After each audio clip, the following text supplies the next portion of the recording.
Hey guys, uh, this is Dale Ross and Pet Man, and we're here for confession session number 7. And I'm gonna start this one since Yeah, you have a little more passion than I do. I think we're both passionate on this one. And we said we were going to come strong this week, so just get your popcorn. I'm gonna try not to be as passionate as I was just a few moments ago.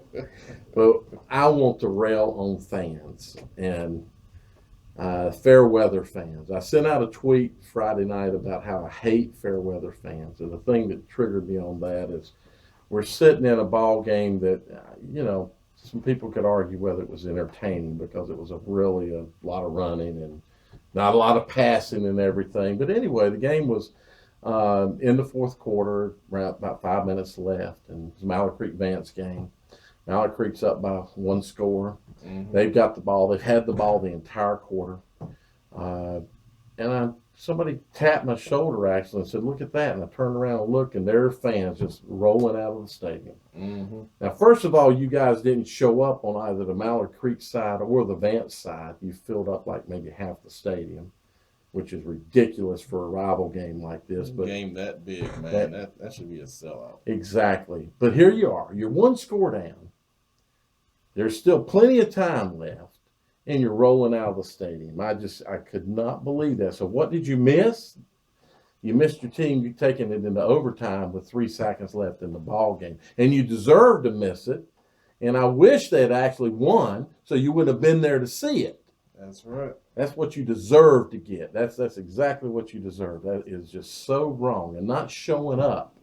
Oh my gosh! So and these kids and these coaches work so hard, and they deserve that support, man. And especially if those two schools are having successful seasons, that's shocking to me. So I know you got something to say, but I got to roll on that comment ahead. right there. Yeah.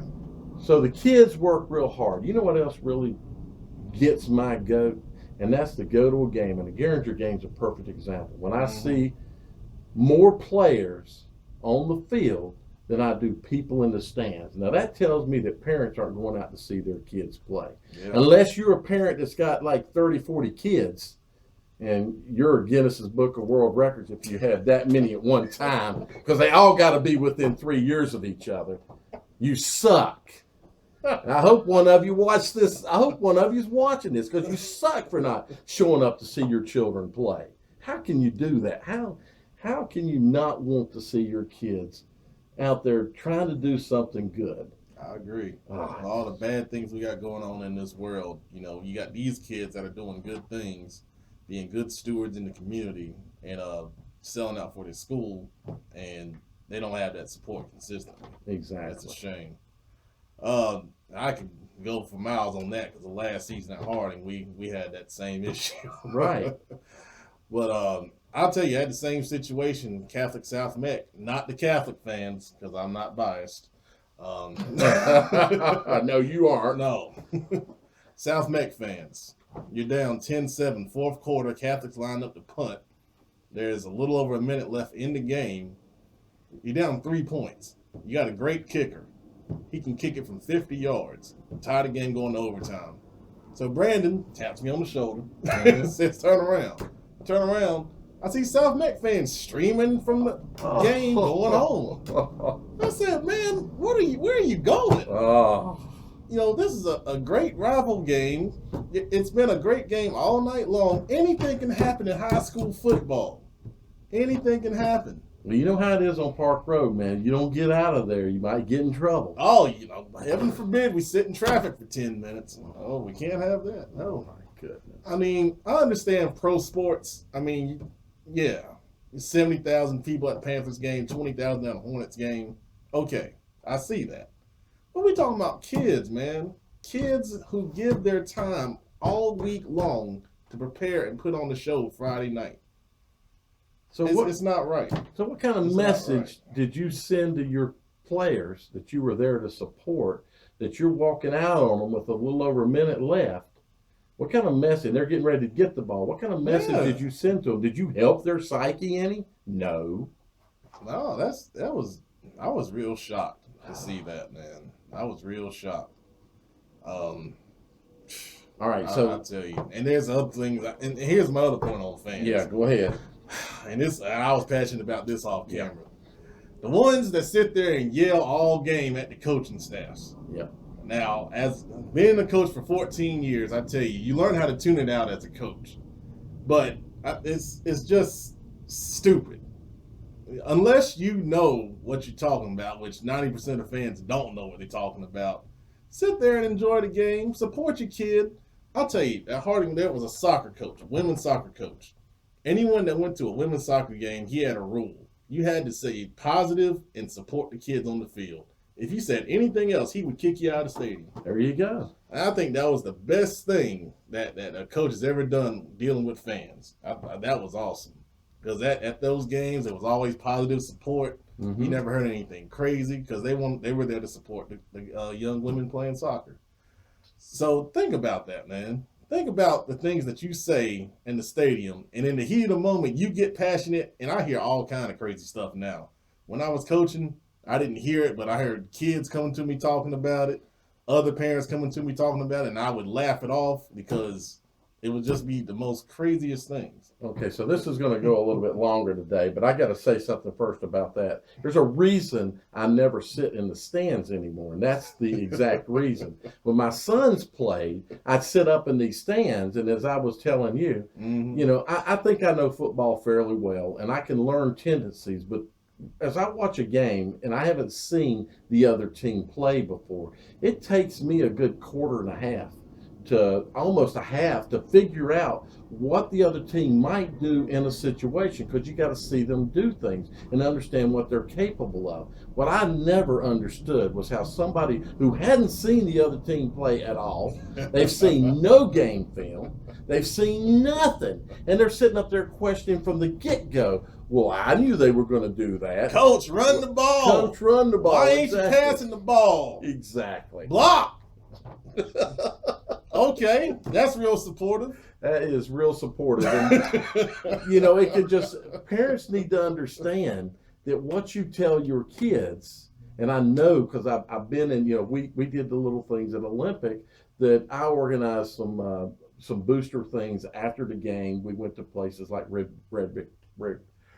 Brick Pizza. So we got the whole team to show up, and parents and all. And I would sit there after the game, and I would hear parents telling their sons what was wrong with the coaching staff, what the coaching staff was doing wrong. Yeah. I'm like, really? I've heard that one before. Why are you doing this? So you're defeating the team, the whole team unity. How can the coaches build a program and do the things that they need to have done if you're back at home telling your kids what the coaches are doing wrong? And it may be right or wrong. Save it for after the season.